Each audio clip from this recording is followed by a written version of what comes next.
Gente, boa noite, graça e paz.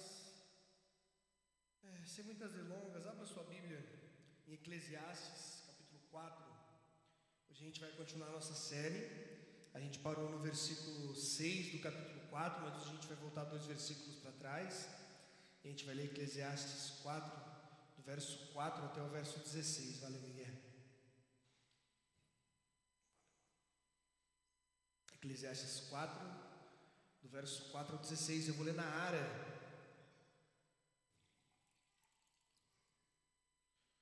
Eclesiastes 4, do 4 ao 16. Então, vi que todo o trabalho e toda destreza em obras provém da inveja do homem contra o seu próximo.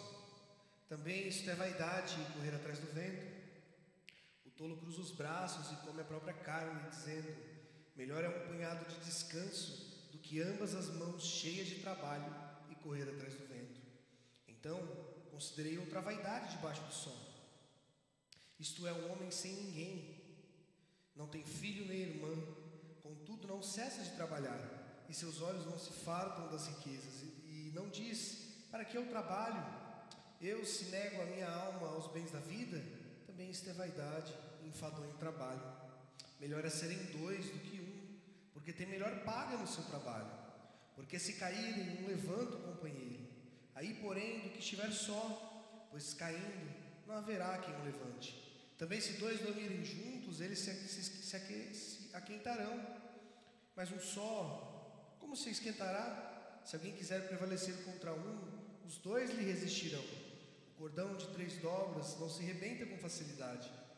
Melhor é o jovem pobre e sábio do que o rei velho e insensato, que já não se deixa de molestar. Ainda que aquele saia do cárcere para reinar, ou nasça pobre no reino deste. Vi todos os viventes que andam debaixo do sol, com o jovem sucessor, que ficará em lugar do rei. Era sem conta todo o povo que ele dominava, tão poucos que viram, depois os que hão de regozijar nele. Na verdade, que também isto é vaidade e correr atrás do vento. Odel, só tira um pouquinho do retorno para mim, por favor. Vamos orar ao Senhor? Senhor nosso Deus, nós te louvamos, te agradecemos pela sua bondade, pelo seu infinito amor, pela oportunidade de prestarmos um culto ao Senhor, de cantarmos como igreja juntos ao Senhor, de louvarmos. Deus, que oportunidade legal de ouvirmos a tua palavra. Ó Deus, porque é através da tua palavra que as nossas vidas crescem, que somos sustentados, que o Senhor provê, Deus, alimento, que o Senhor provê vida aos nossos corações, Pai. Ó Deus, que o Senhor fale conosco, que o Senhor nos auxilie. Ó Deus, que a tua palavra possa de fato iluminar os nossos corações, Pai. Que sejamos transformados por ela, que ela seja de fato aquilo que nos guia, Pai. Que ela seja de fato lâmpada para os nossos pés, para que caminhemos em lugares seguros e bem certos de que estamos no caminho do Senhor, Pai.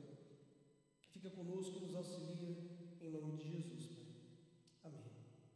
Nós chegamos agora no capítulo 4 da carta de Eclesiastes e Salomão, nessa busca desesperada por sentido da vida, por tentar descobrir o que é a existência, para tentar descobrir o que ele tem que fazer da vida para que a vida seja bela, para que a vida seja feliz.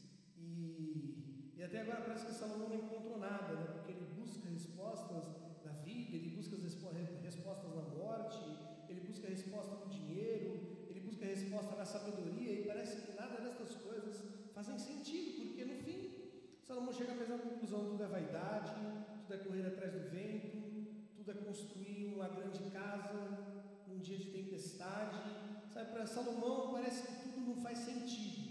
E você vai continuando no livro de Eclesiastes, às vezes esperançoso de que vai chegar alguma hora em que você vai falar: não, agora Salomão vai me dizer qual é o segredo da vida.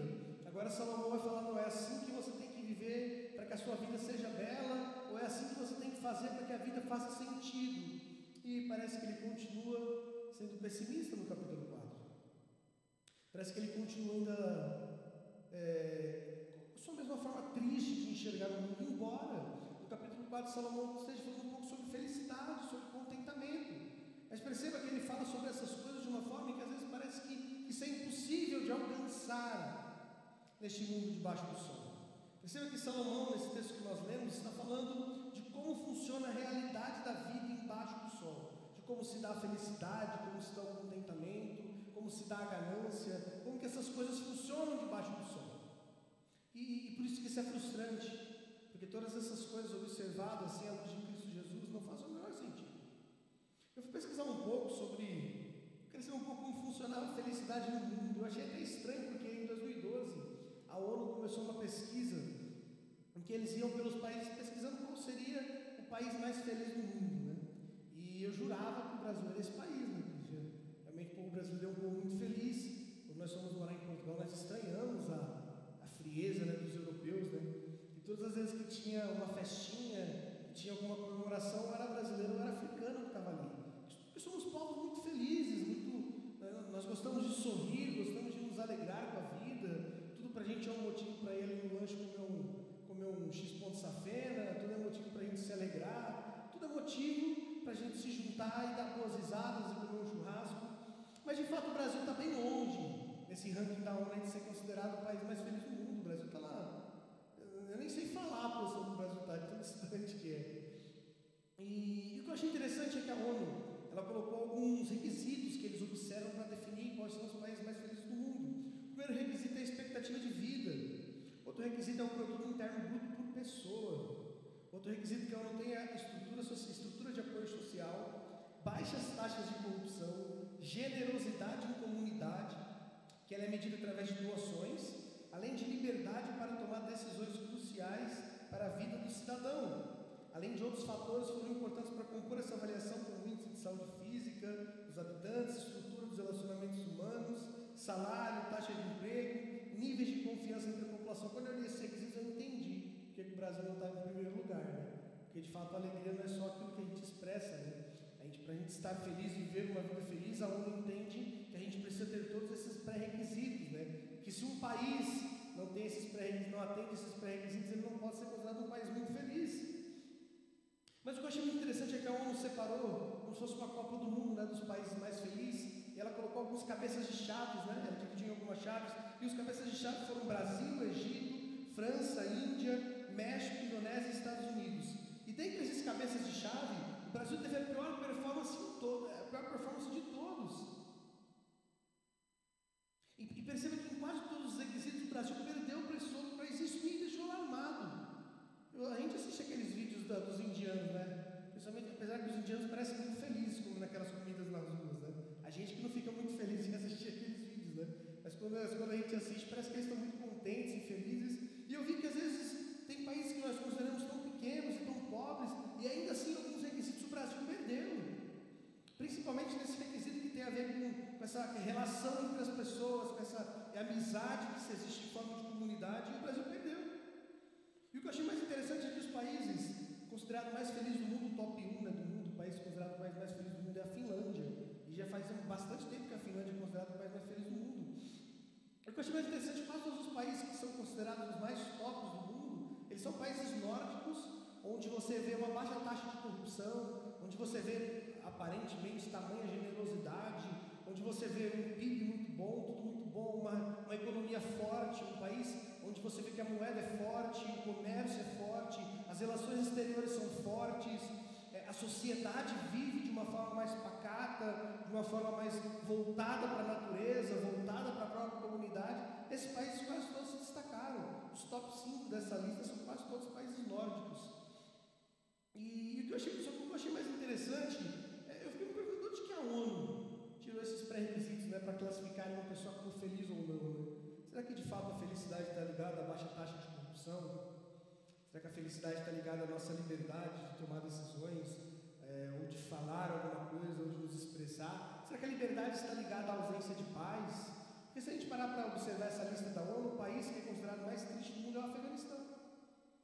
E parece que o Afeganistão, o Afeganistão está em constante guerra, né? A todo momento está sendo atacado por algum outro país muito feliz. Isso que é muito curioso dessa lista, né, da ONU, né? O Afeganistão, que é considerado o país mais triste, está sempre apanhando os países que são considerados mais felizes, né? E é muito interessante porque eles classificaram a tristeza do Afeganistão porque eles viram que quase todos os países que estão constantemente em guerra são países tristes.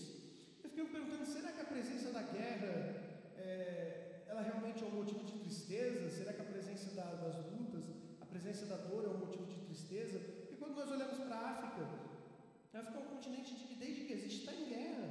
Guerra civil constantemente, os povos estão sempre guerreando, lutando. E nós olhamos para os africanos, eles estão sempre a sorrir, a dançar. Eu me lembro que lá em Portugal, nós sempre estávamos no metrô e daqui a pouco um africano colocava uma kizumba, e ele começava a dançar e aquilo era fantástico. Era incrível, às vezes com aquela roupa, a gente estava todo cansado do trabalho, todo mundo operário, voltando para casa, e os africanos colocavam aquelas músicas na sua JBL, e eles dançavam no metrô. Eu falava, meu Deus, que loucura! Como que pode, 10 horas da noite, esse cara está feliz? Uma vez eu voltando de Lisboa para Margem Sul, de barco, era o último transporte que tinha, eu me lembro que ele estava sentado na parte de cima, assim, do barco. Era um barco que, se a graça do Senhor não sustentasse aquele barco, eu não sei o que sustentava, porque o barco era muito velho, era praticamente caindo aos pedaços, assim, sabe? E o Tejo estava bem agitado, então as águas se mexiam bastante. Às vezes você estava sentado ali, e aquilo ia para um lado e para o outro, você falava, Senhor, se não for a graça do Senhor, é hoje que eu vou encontrar a galera do Titanic. E eu me lembro que um dia, eu lembro que eu estava voltando bem tarde, assim, sabe, do serviço, cansado, e eu entrei no barco assim, e entrou um cara. Eu acredito que ele era de Angola, porque o português de Angola é um português muito claro de se entender, né? Um português muito bonito. Eu não sei quando se lembra do missionário que esteve pouco tempo aqui na nossa igreja de Angola. Português legal, português bonito, português cantado, um povo alegre. Eu acho que o angolano é o povo mais alegre que eu conheço na minha vida. Esse angolano entrou assim no barco, ele colocou uma musiquinha, ele começou a cantar. Ele andava assim no barco e cantava, ele olhava para a gente, eu ria dele, eu ria do que estava acontecendo. E aí você olhava para os portugueses, eles estavam bravos, porque eles estão no fim do dia, não é permitido rir ao fim do dia, sabe? Não é possível que você está cansado e você quer sorrir. Por que você quer fazer a gente sorrir, sabe? E ele se alegrava e dançava as suas músicas, e a viagem de aproximadamente 15 minutos se transformou, sabe, num teatro, numa peça teatral incrível, onde você via alegria e tristeza misturadas, onde você via euforia e profundo ódio, tudo no mesmo barco, e eu só querendo que aquilo atravessasse o rio e não afundasse. Mas por que esses países que nós consideramos tão felizes, eles são classificados pela ONU como tão tristes? Porque estão sempre em guerra.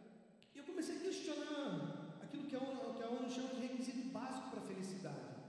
Sabe, porque quando a gente olha para o que Salomão vai nos ensinar e para aquilo que as Escrituras nos ensinam, de fato a felicidade não está ligada a nada disso. Nós vivemos num país que a gente sabe que não é muito bom. Nós sabemos que as taxas de corrupção no Brasil são altíssimas. Talvez sejamos até o top 1 do mundo, né?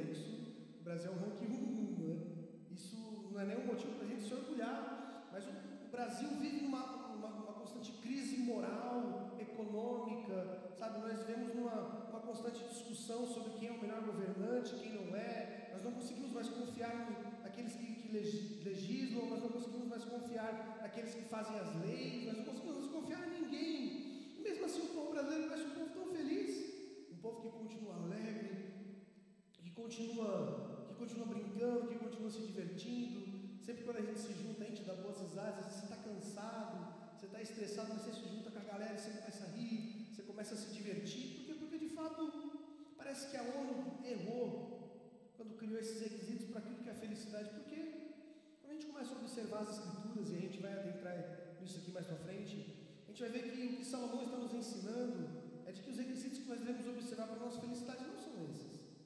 Não é a sua estabilidade financeira que vai te fazer feliz. Sabe, não é a ausência de guerra que vai te fazer feliz. Não é a paz que te vai fazer feliz. Sabe, vocês estão ouvindo um podcast que o Elon Musk estava falando, e ele é um cara que tem muito dinheiro, aparentemente, porque um cara para ir para o espaço, dar um rolê e voltar, deve ter bastante dinheiro. E perguntaram para ele sobre felicidade, né? E ele fala assim, às vezes as pessoas até acham que eu estou sendo, sei lá, egocêntrico em falar assim, mas ele fala, cara, eu não consigo achar felicidade naquilo que eu tenho, sabe? É muito dinheiro, é muita coisa, é muito poder, mas essas coisas não fazem sentido. E se você pegar a lista dos homens mais ricos do mundo, você pode perceber que a maior parte deles são caras infelizes e tristes. E eles mesmos falam isso acerca de si, de que o dinheiro que eles têm, a riqueza que eles conquistaram, não são capazes de trazer para eles felicidade, de trazer paz ao coração, porque de fato felicidade não está atrelada a isso, sabe? Então, o que traz regozijar, o que faz o nosso coração se alegrar, o que faz a gente sentir paz, o que faz a gente amar estar onde a gente está. Sabe, você já sentiu isso? Você já amou estar onde você está? Que geralmente é o contrário, geralmente a gente odeia estar nos lugares que a gente está. Sabe, quando você entra numa aula de química, segunda-feira, às 8h30 da manhã, você entra e fala: nossa, eu amo estar aqui. Meu Deus, como é bom estudar essas fórmulas. Como é maravilhoso ver tudo. Não, geralmente a gente não quer estar ali. Sabe, quando você entra, quando você faz um curso de uma faculdade que você não quer, a maior parte da nossa vida a gente passa em lugares que a gente não gostaria de estar. Mas já existiu alguma coisa na sua vida que você falou assim: nossa, aqui é o meu lugar, aqui eu amo estar, aqui eu sou plenamente feliz, aqui eu sou plenamente contente?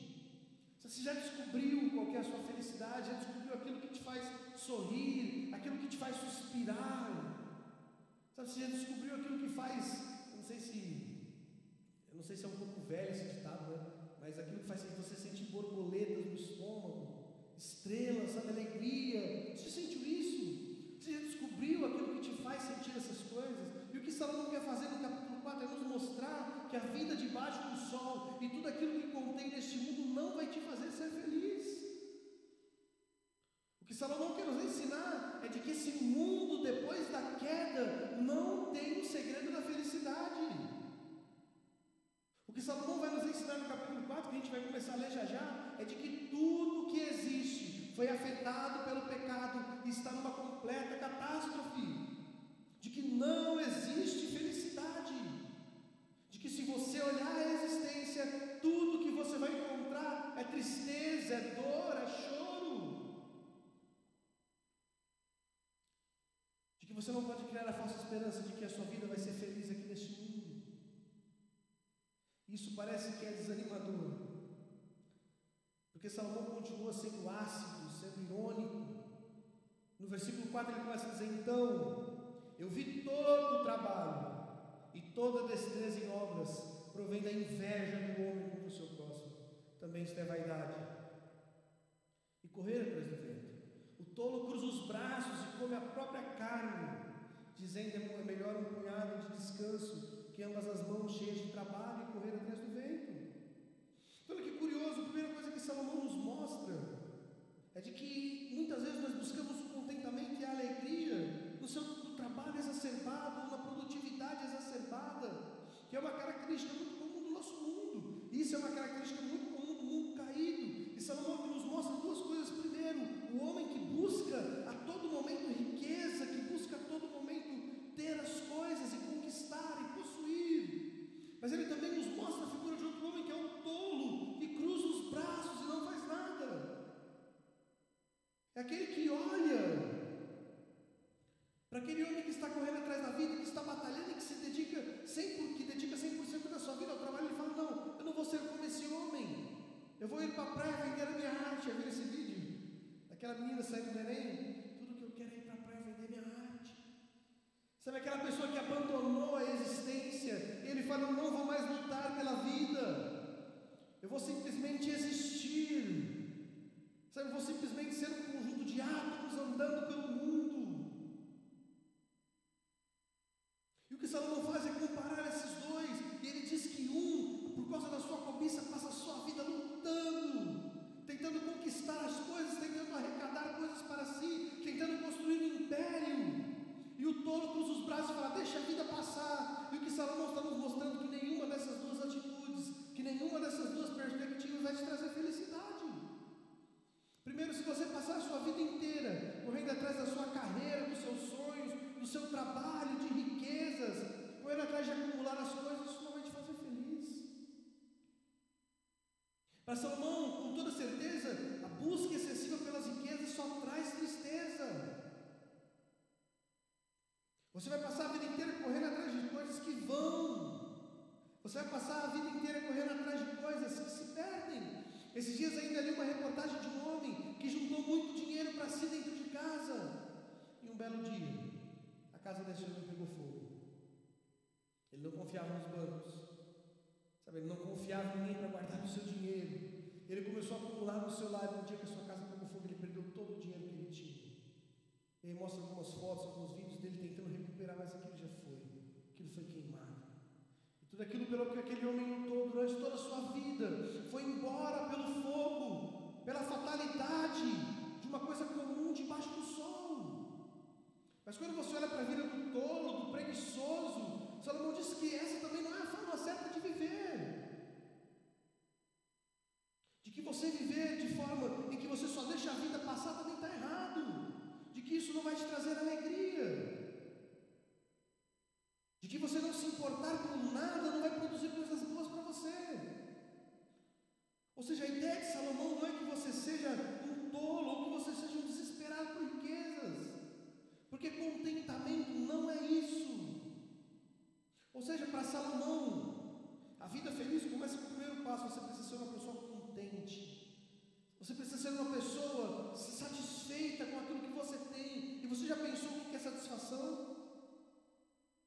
Você é satisfeito com aquilo que você tem? Você é satisfeito com aquilo que você é em Cristo Jesus? Você é satisfeito com as coisas que Deus tem te dado? Ou você é como esse homem que por causa da sua ganância passa a vida inteira tentando ganhar as coisas e conquistar as coisas? Porque Salomão fala que isso é vaidade. Ou você é esse tolo que cruza os braços e deixa a vida passar e não corre atrás de nada? Salomão está nos ensinando que isso não é ser contente.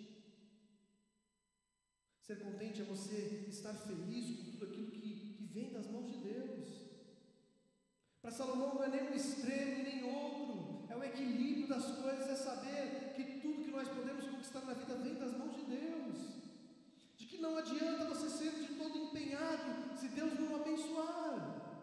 Mas você não pode ser preguiçoso, porque Deus exige que você faça alguma coisa. Perceba, Deus não quer que você passe por esse mundo neutro, porque não existe isso. Você precisa fazer alguma coisa, mas com a plena confiança de que o Senhor está à frente. Sabe, confie no Senhor, mas trabalhe. Sabe, ore, mas trabalhe. Essa é a ideia de contentamento para Salomão, é você crer no Senhor e continuar caminhando e continuar trabalhando. Ou seja, uma pessoa contente é aquela que recebe o fruto do seu trabalho e diz: isso provém do Senhor. É aquela que recebe o seu salário e diz: graças a Deus o Senhor me deu. É aquela pessoa que olha para tudo que a vida dá, tudo aquilo que Deus dá e diz: isso é bom, obrigado Deus. Eu gosto muito do texto da multiplicação dos pães. A Bíblia diz que estava uma grande multidão reunida e aquela multidão queria comer. Jesus pergunta: o que vocês têm para dar para esse povo? Os discípulos falam: a gente não tem nada. Tem um menino ali que tem alguns pães, uns peixes. E os discípulos dizem o quê? Mas isso não dá. O que é isso para tanta gente? Perceba, olha a reação dos discípulos. Eles recebem aquele pouco e eles olham para aquilo e dizem: isso não é suficiente. Mas a Bíblia diz que quando entregaram aquilo para Jesus, o que Jesus fez? Jesus tomou aquilo pelas mãos, ergueu aos céus e ele disse: Senhor, multiplica agora em nome de Jesus. Ele disse: Deus, faz agora um milagre. Não. A Bíblia diz que ele tomou aquilo em suas mãos, levantou aos céus e deu graças. E depois ele partiu e todos comeram. Perceba, os discípulos receberam a mesma quantia de alimento que Jesus recebeu. Mas para os discípulos, aquilo não produziu contentamento, não produziu alegria, não produziu satisfação. Mas Jesus, tendo tomado aquele punhado pelas mãos, disse: graças a Deus. Ele disse: graças a Deus, muito obrigado, meu Pai. E aquilo se multiplicou e todos comeram. Porque Jesus sabia que aquilo era bom e era suficiente para eles. Por quê? Porque veio da mão de Deus. E aquele que é contente, o ser que é contente, é aquele que entende que tudo que vem da mão de Deus é suficiente para nós. De que tudo que vem da mão de Deus nos basta. Por mais que a gente muitas vezes passe a vida inteira correndo atrás de uma coisa melhor, de um carro melhor, de uma casa melhor, de tudo melhor. Às vezes a gente precisa parar e começar a agradecer pelas coisas que nós consideramos poucas que Deus nos tem dado. Porque são essas coisas que nos sustentam.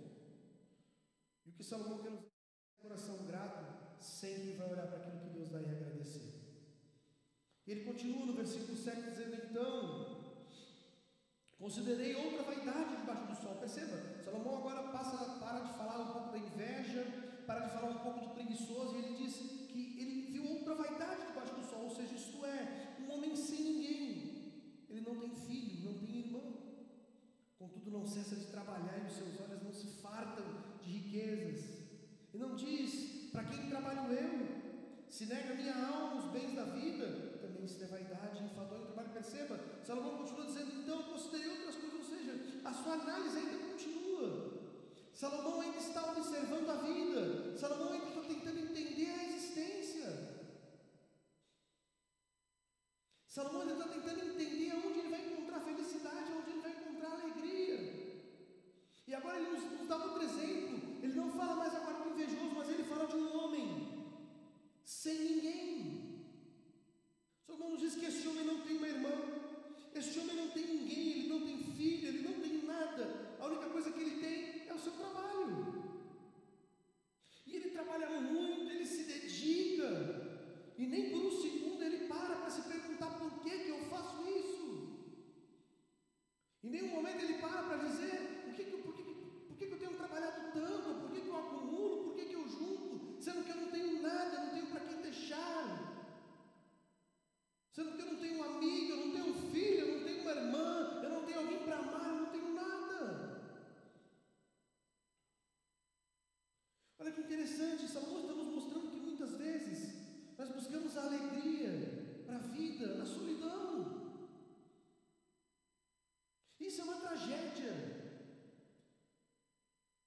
E é uma característica muito presente do mundo caído. Nós vivemos numa época muito solitária, e isso deveria ser assustador.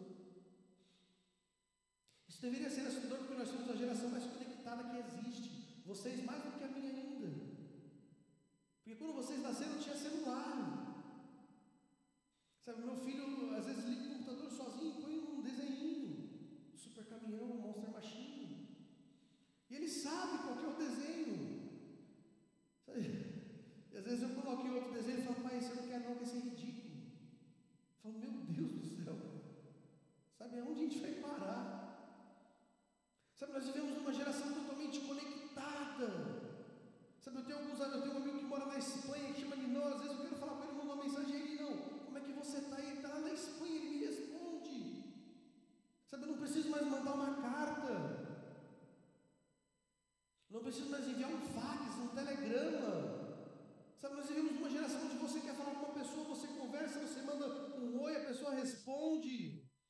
Eu lembro que eu comecei a pegar essa época desse desenvolvimento tecnológico, quando a gente começou com o MSN. Não sei se vocês lembram do MSN. Você queria falar com alguém, você ia lá, batia na tela da pessoa, assim, lembra? Aí a Jéssica lembrou, a tela tremia, você queria chamar a atenção, você acenava para a pessoa. Aquilo era ridículo. Hoje eu olho para trás e eu sinto vergonha daquilo. Eu falo: meu Deus do céu. E depois nós fomos para a época do Orkut. O topo é meu. Todo mundo lembra disso? Você podia mandar scrap, você podia mandar depoimento. E era uma eterna guerra. Porque quando você mandava um depoimento para a pessoa, o depoimento dela ficava no topo. Então você queria estar sempre no topo da página daquela pessoa, porque você queria aparecer. Então nós escrevíamos aquelas mensagens extravagantes e extremamente mentirosas. Mal conheço, mas considero pacas. Sabe, nós somos dessa época, da conexão, da tecnologia. Mas se você for estudar a antropologia, você percebe que quase todos os antropólogos são unânimes em dizer que a nossa sociedade é a mais infeliz que já existiu. Agora me pergunta, como que nós vivemos tão infelizes e solitários, sendo que somos tão conectados? Os antropólogos são unânimes em dizer que esta geração é a mais solitária que existe. E perceba, uma vez eu estava lendo um estudo, estava falando um pouco sobre o problema dessa geração, e ele falava que o problema mais grave dessa geração é que essa geração é uma geração totalmente narcisista, que ama a si mesma acima de todas as coisas. E o segundo problema é que ela é uma geração que quer viver em sociedade, e você não pode ser narcisista e viver em sociedade. Você não pode amar a si mesmo acima de todas as coisas e viver numa sociedade, porque uma sociedade tem regras e leis.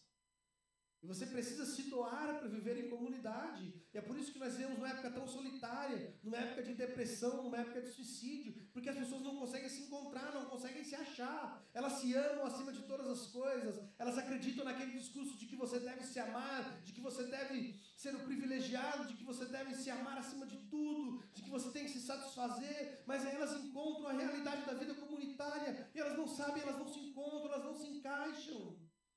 Porque a vida comunitária requer ordem. Então essas pessoas se matam. Elas se sentem profundamente tristes. Sabe por que hoje nós vemos a psicologia tão em alta?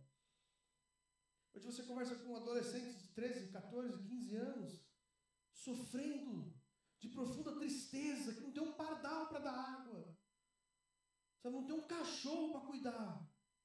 Mas está desesperado e triste porque a vida é injusta, porque ninguém o entende, porque afinal, no ápice dos seus 13 anos de vida, ele sabe a solução para o mundo. Sabe, isso é um absurdo. Nós vivemos numa época tão solitária, tão triste. E o que Salomão nos diz é que a causa dessa tristeza é porque somos muitas vezes como este homem, que só pensa em conquistar, esse homem que só pensa em trazer coisas para si, esse homem que só pensa em arrecadar, em angariar, que só pensa em reconhecimento, e ele só vive só. Ele não tem nada. E perceba, por trás dessa solidão, para Salomão existe um profundo orgulho, porque geralmente o homem solitário, aquele homem que não gosta de ter ninguém por perto, só mostra o quanto o seu coração é orgulhoso. O quanto o seu coração não consegue aceitar as diferenças, enquanto o seu coração não consegue ouvir o próximo. E Salomão está nos dizendo que você não pode ser feliz vivendo uma vida solitária. E por que Salomão está nos dizendo isso? Porque Salomão, com toda certeza, havia lido aquilo que Moisés escreveu quando ele disse no Gênesis: não é bom que o homem viva só. Essa sentença de Deus ao homem é profundamente interessante para a gente. A Bíblia deixa muito claro que não é bom que o homem viva só. Mas aqui Salomão está dizendo que existe um homem sim, que ele vive só. E Salomão está dizendo que esse homem não pode ser feliz. Mas ele vai conseguir dinheiro porque ele não para de trabalhar. A vida vai recompensá-lo, talvez ele consiga tudo isso. Talvez ele consiga riqueza, talvez ele consiga fama, mas do que adianta? Ele está só. Ele não tem com quem caminhar. Ele não tem com quem compartilhar essas alegrias. Sabe, ele não tem ninguém para sorrir, ele não tem ninguém para chorar, ele não tem com quem contar as suas dificuldades, ele não tem. Quando ele morrer, tudo aquilo que ele conquistou vai ficar para o Estado. Porque ele não tem filhos. Por quê? Porque ele acha que filhos só dão trabalho. E ele não quer casar porque casar é muita responsabilidade. Aí o que ele faz? Ele compra um pet, um Renegade, um Cop Stanley. E agora ele é um poderoso alfa sozinho. E perceba que absurdo que é essa geração. Hoje a coisa mais comum do mundo é a gente ver mulheres e homens que não querem relacionamentos. Os homens porque não querem assumir responsabilidades. E as mulheres porque acham que são suficientes sozinhas. Mas Deus não criou o homem para ser assim. Deus disse acerca dos homens: não é bom que vivam só. Será que Deus não sabe o que está dizendo? Deus nos cria para uma vida comunitária. Deus nos cria para ter pessoas por perto. Salomão diz que o fim da vida daqueles que vivem só é a solidão. O fim da vida daqueles que vivem só, daqueles que não ajuntam pessoas ao seu redor, é tristeza. Você não vai encontrar alegria se você passar a sua vida sem relacionamentos. Não fuja dos relacionamentos. Eu sei que são difíceis. É difícil ser amigo, é difícil ter amigo. Às vezes você tem que puxar a orelha, às vezes você tem que ser puxado, tem que ter a sua orelha puxada. Às vezes o seu amigo vai ser sincero e vai dizer, você não pode fazer isso, você está pecando contra Deus.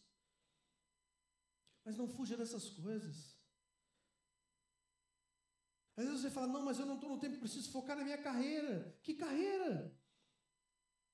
Aí você demora 30 anos para construir a sua carreira. Você vira um grande médico. Aí daqui a pouco você tem 50 anos, você não conseguiu se casar, porque você não teve tempo para amar. Você não teve tempo para conhecer alguma pessoa.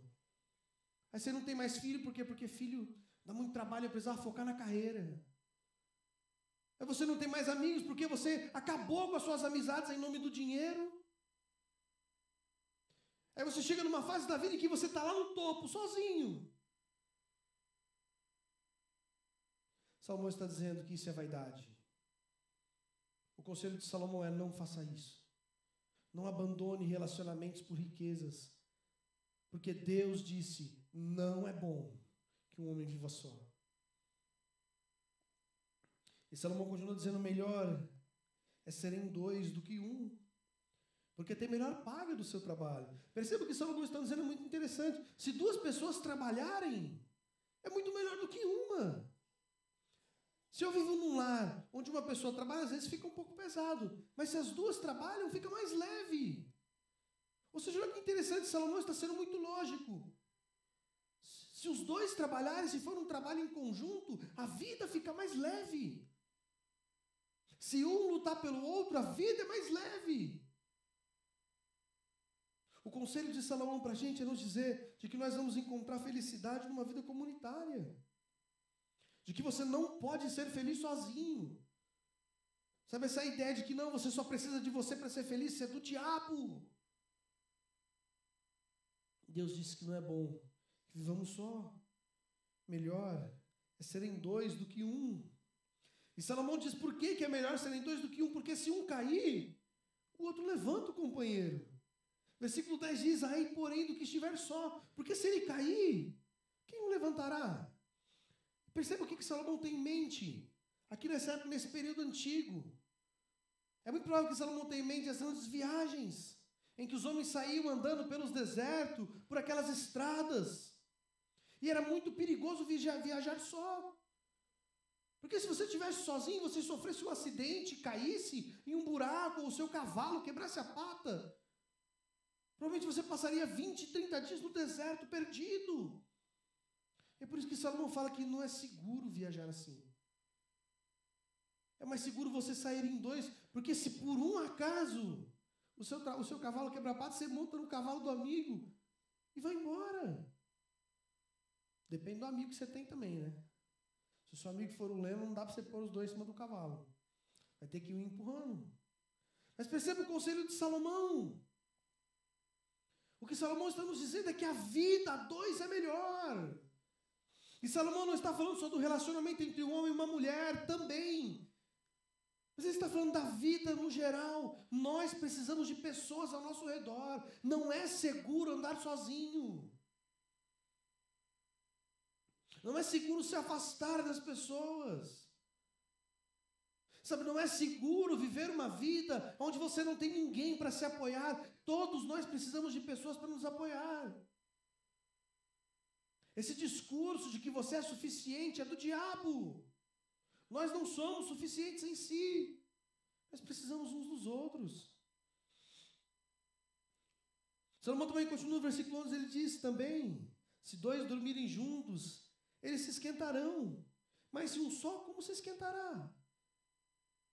Ou seja, olha que Salomão está dizendo de uma forma muito simples. Se os dois estiverem juntos, eles conseguem cuidar um do outro. Provavelmente no deserto você morreria de frio à noite. Os homens às vezes dormiam perto dos seus animais grandes, ou dormiam perto uns dos outros para se aquecerem. Olha o que Salomão está dizendo, isso é segurança. Salomão está dizendo que aquele viajante que diz, não, eu sou muito poderoso, eu vou pegar o meu camelo, vou cruzar o deserto e vou chegar à Índia para comprar ingredientes, ou comprar sei lá o quê. Eu vou sozinho, vou mostrar. Ele falou, isso é um tolo. Porque à noite ele vai morrer de frio com toda certeza. Porque o mundo atingido pela queda é assim. Se caminhar sozinho, se você caminhar sozinho, você vai se perder, você vai se ferir. Observe a natureza. Por que os animais andam em bando? Porque é mais seguro. Tem até uma frase muito famosa que diz que o grande medo do leão é a revolta das hienas. Percebe por que as hienas são tão temidas na savana? Porque você nunca vê uma hiena sozinha. É sempre de galera. Não sei se vocês foram assim na época do colégio, mas eu gostava de andar com a galera. Às vezes você não é ninguém, mas quando você está com a sua galera, vocês são um monte de ninguém, mas juntos vocês são alguma coisa. A gente ficava se achando, né? Eu andava com o Flávio, que é dessa finura, o Iago, que é dessa finura, só era um pouco maior. Eu fico vendo a galerinha que eu andava e falava, meu Deus do céu. Mas a gente fala, nossa, a gente se dá bem junto, né? A gente fala, nossa, a gente é incrível. Porque quando você está com a sua galera, quando você está com alguém, de fato a vida é melhor. A vida é mais feliz. E Salomão está dizendo que isso é mais seguro. E ele continua no versículo 2, dizendo, se alguém quiser prevalecer contra um, os dois lhe resistirão. Um cordão de 3 dobras não se rebenta com facilidade. E agora Salomão cita o exemplo, imagine se você tem que brigar. Você está lá viajando, vê um cara te roubar e você está sozinho. O que você faz? Corre! Mas Salomão está dizendo que se você estiver sozinho, talvez você não se dê muito bem. Mas se você tiver numa galerinha boa, mas essa galerinha forte, tipo o Léo, o Nicolas, sabe? Você vai prevalecer. Você vai vencer, você vai ganhar. Para Salomão isso é segurança. Porque ele está dizendo que é melhor andar junto. Porque os dois resistirão. E então ele disse essa famosa frase, o cordão de 3 dobras não se rebenta com facilidade. E às vezes a gente usa essa frase, eu vi muitas pessoas usando essa frase para falar sobre a trindade, para falar sobre o relacionamento de homem com uma mulher, que 3 dobras significa Deus, é o homem e a sua esposa e Deus. Não! O conselho de Salomão é um conselho muito simples. É melhor você andar com um amigo do que andar sozinho. É isso que Salomão está dizendo. Que é muito difícil você quebrar um cordão de 3 dobras. Por quê? Porque é rígido. Ainda esses dias nós estávamos ali na frente, o Mel que trouxe uma corda. E aquela corda sozinha, ela aguenta um carro. E se você dobrar em 2, ela aguenta o Lennon. E se você dobrar em 3, talvez ela me aguente. Então perceba, é isso que Salomão está dizendo. De que existe mais força na unidade, existe mais força na comunhão. Sabe, olha que conselho interessante, Salomão. Eu sei que é uma coisa que todos nós sabemos. Mas por que é tão difícil para a gente exercer isso? Por que é tão difícil a gente se aproximar das pessoas? Por que é tão difícil a gente trazer alguém para perto? Por que é tão difícil amar? Por que é tão difícil estar junto? Por que a nossa maior briga na igreja, principalmente em relação aos jovens, são com as panelinhas?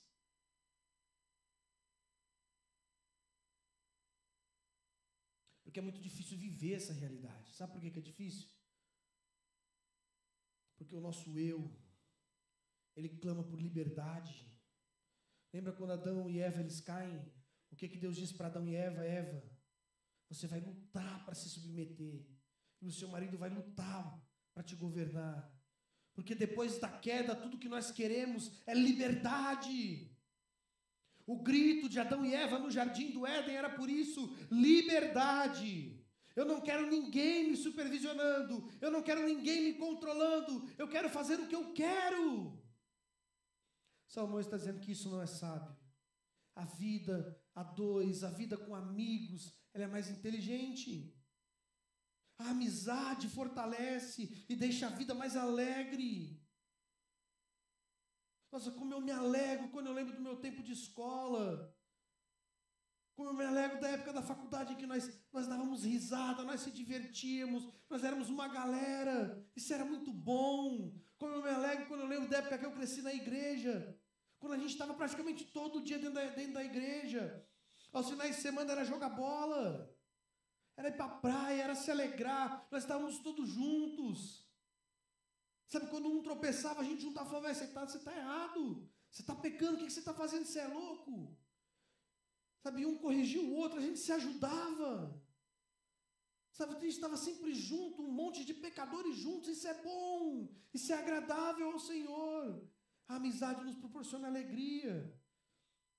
E aqui Salomão começa a nos dar uma pista de como construir uma vida feliz. Primeira coisa, não seja ganancioso, seja uma pessoa contente com aquilo que Deus te deu. Em segundo lugar, tenha pessoas à sua volta. Lembre do conselho de Salomão, não é sábio estar só. E Salomão não está falando só sobre relacionamento. Se bem que também Deus disse que não é bom como viva só. É muito bom a gente se relacionar. Sabe, mas busque amigos, busque pessoas para estar com você. Sabe? E você precisa fazer isso intencionalmente. Nem que você tenha que chegar na pessoa e falar, eu te pago um lanche para você ser meu amigo. Eu te pago um lanche para você me dar 30 minutos de conversa para a gente sorrir, para a gente se alegrar. Sabe quantas pessoas incríveis na vida a gente descobre assim do nada?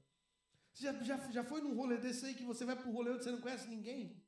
Aí você senta numa mesa que você não conhece ninguém. E você sai de lá e você fala, nossa, que da hora.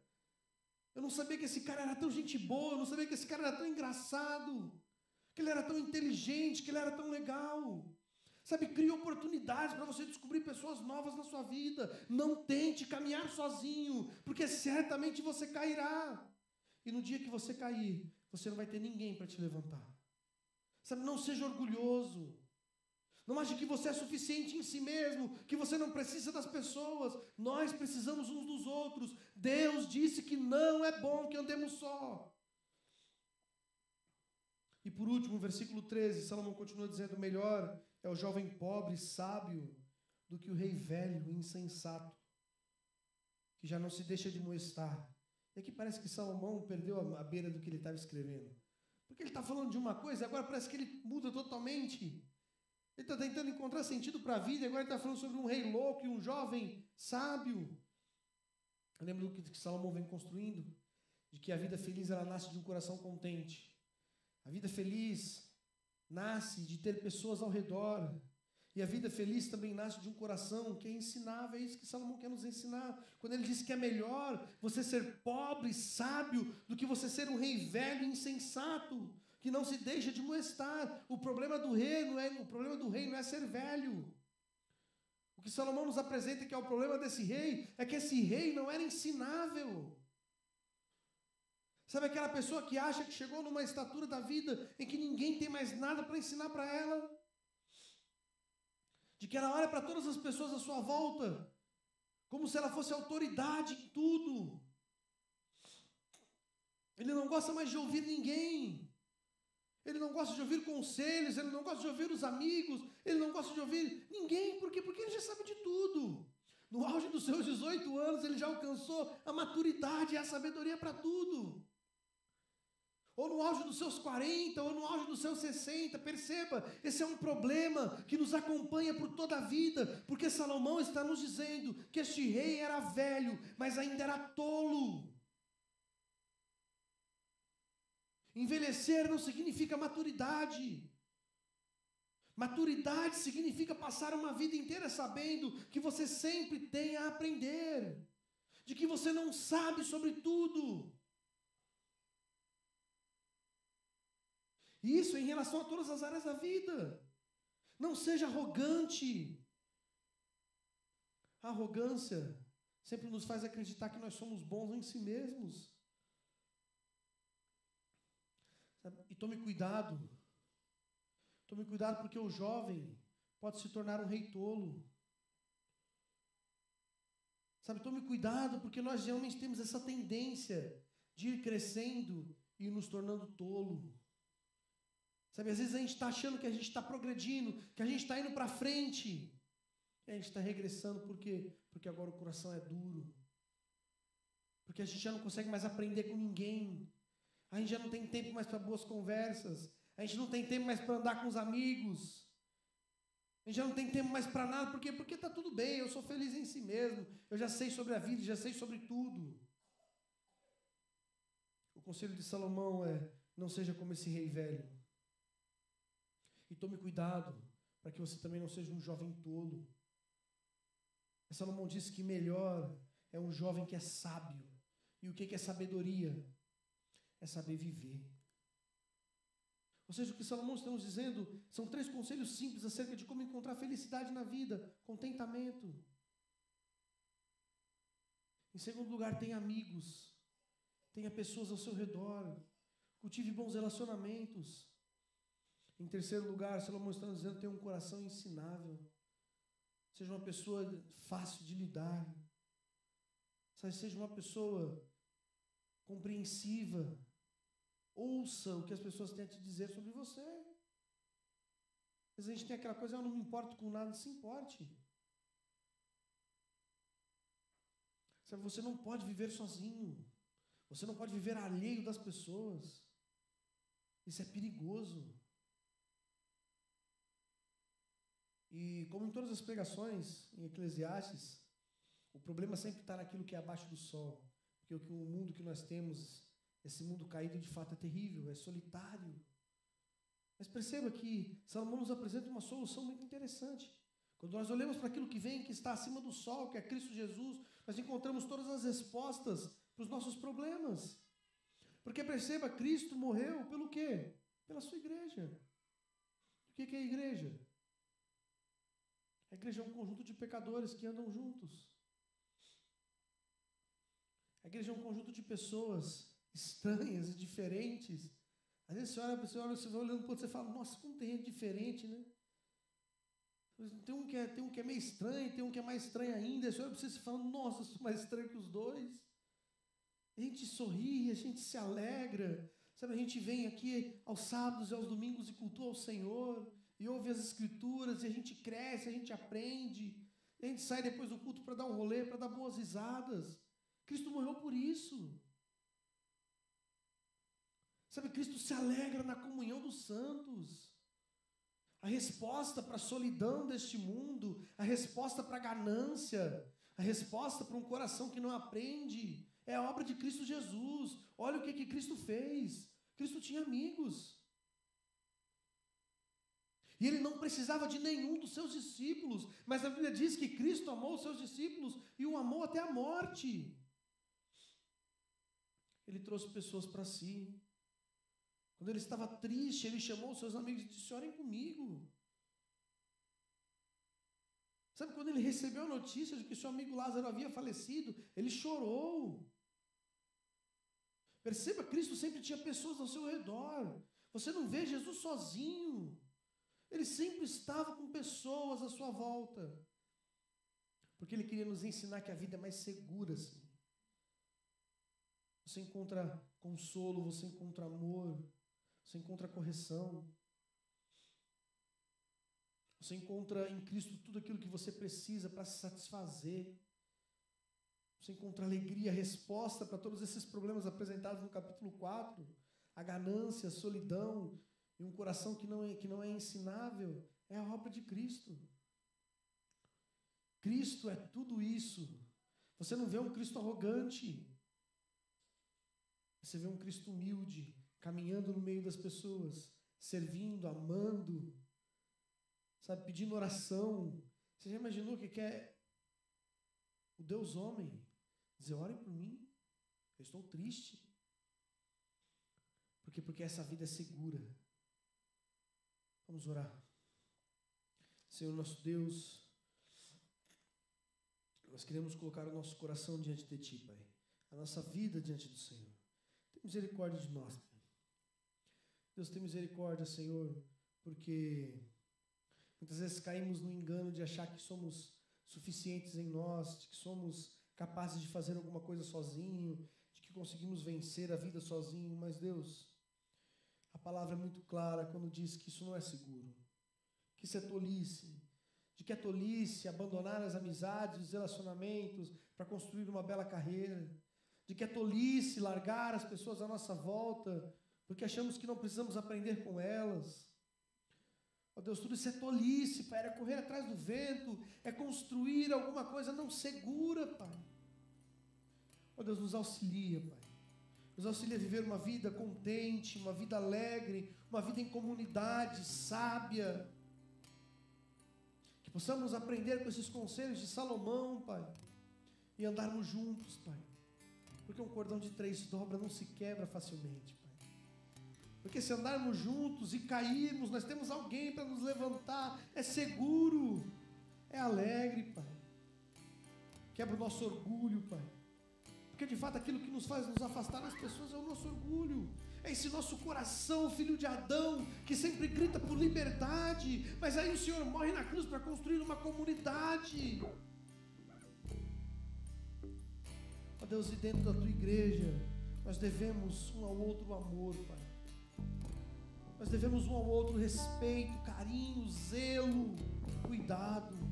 Nos ajuda, Pai. Possamos de fato ser igreja, em nome de Cristo Jesus, Pai. Amém.